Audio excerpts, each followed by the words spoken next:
Recently I've been cruising around Italy, the coast of Italy, and one of the little places we stopped at, a little wine bar on the harbour front, Portofino, that was the place, not the wine bar. They served us some Parmesan crisps, and it's simply, I mean, I'm sitting there thinking, how do they do that? Are they mixing it with flour and whatever? But it is simply grated Parmesan that is going to be put on a baking tray and grilled till it melts, and that's it. So to try and get a bit of uniformity, make it a little bit easier, I'm going to use a little cookie cutter. You can, if you want, just try and do it by hand, but I should imagine these were probably not home manufactured. They were very regular in shape, and I think this will help. So all I'm going to do is I'm just going to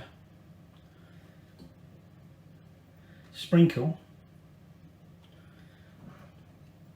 some of this grated Parmesan into the cookie cutter,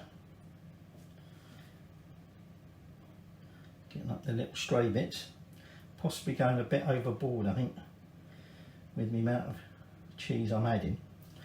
And then, like I say, all we're going to do is we just pop that under a sort of a medium-ish grill for about 5 minutes until they're starting to go a bit of a golden brown colour, at which point bring them out and just set them to cool. Now let them cool a little bit, because obviously we don't want to be trying to hand them when they're too molten, if you like. And then once they've sort of stiffened up a little bit, which they will do, you can then transfer them onto a wire rack to cool.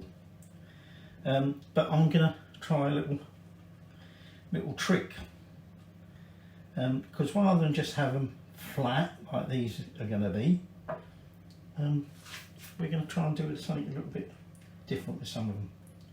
So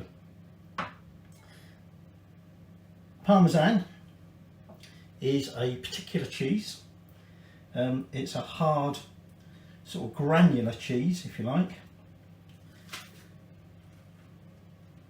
and it is very specific.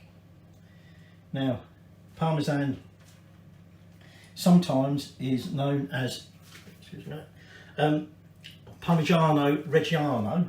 My pronunciation ain't very good again, but essentially that is a name that it comes from the amalgamation of the two, or the main regions where proper Parmesan is made. And although you will get cheeses called Parmesan, only those produced in these specific regions can have the title Parmigiano Reggiano. Anybody else does that, they'll be in trouble. Okay, it's one of those protected place named products. I actually found that first batch I was a bit sparse on the cheese, and also it is better if you can start to get them starting to go that goldeny brown colour, makes them crisper. Now I've transferred the first lot over onto a wire rack to begin with, let it cool a little bit. This is straight out the grill. Let it cool a little bit on the wire, on the air, put it on the wire rack, cool a bit more, and then I've just put it onto some kitchen paper towel, because a lot of the fat is coming out of the cheese. Now I said to you I was using the rolling pins, because while they're still pliable, laying them over those, let me just get that one back up before it collapses, over the, oh, it's not going to have it, it's not going to behave, over the rolling pin. So these might be a little bit, no, all right. So we just lift that up and then just gently press it around the pin,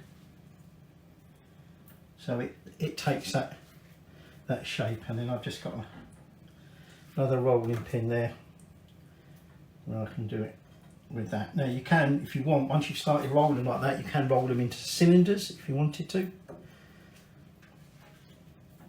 And then I also said you can just leave them flat, which is what I should do with the remainder. So we were talking about Parmesan. Parmesan is made from unpasteurised cow's milk, and the cows have to be from this specific region and fed purely on grass.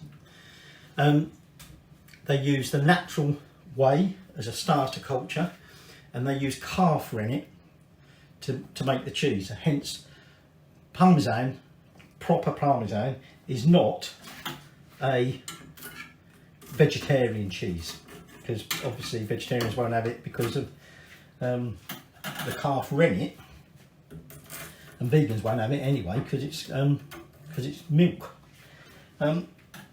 So that's the traditional. So if you do buy vegetarian Parmesan, which you can do, it can't obviously be the Parmigiano variety, if you like, because that's protected under law, and that has to be made the traditional way. Parmesan's cheese that dates back, we believe, to the Middle Ages. Just going to have to get these remainders off of here. These trays do retain quite a bit of heat. Dates back to the Middle Ages, and it's believed that they were created in the region Reggio Emilia, which is where one of the names comes from. Documents in the 13th century sort of mention a cheese that's almost identical to what we have as Parmesan today.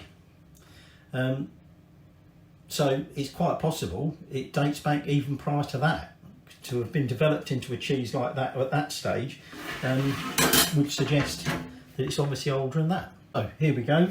Some of them I'm still just getting the fat off. The longer you grill them for, the firmer they become, if you like, whereas the ones that aren't quite so brown, they're a little bit more springy. But on the other hand, they can end up becoming a bit too crisp. So this one here, for instance, keeps breaking up. It's got definite crunch to it.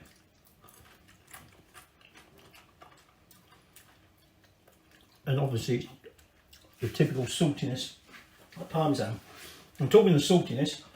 Salt is the only additive that's allowed to be added. And it's not actually added. The cheese is actually partly matured for 20 days in a vat of supersaturated Mediterranean salt water, and that is how it absorbs that salt, and is obviously the typical salty flavour you think of.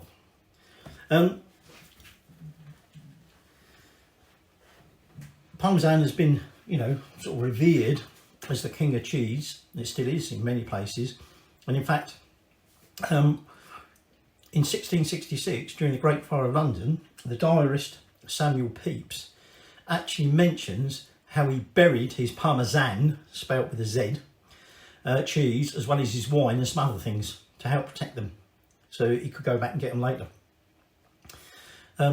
October 27th is the official Parmigiano Reggiano Day. So, you know, Parmesan has been and still is a very famous cheese, and well-liked cheese. So these, you could eat them on their own. They are quite greasy. The longer you grill them for, the more the fat comes out, and I think that's why it makes these ones slightly more crunchy. They do want a good draining. In fact, I might transfer these to a plate with another bit of paper underneath. I just can't catch the last bits. But there you go, your Parmesan crisps.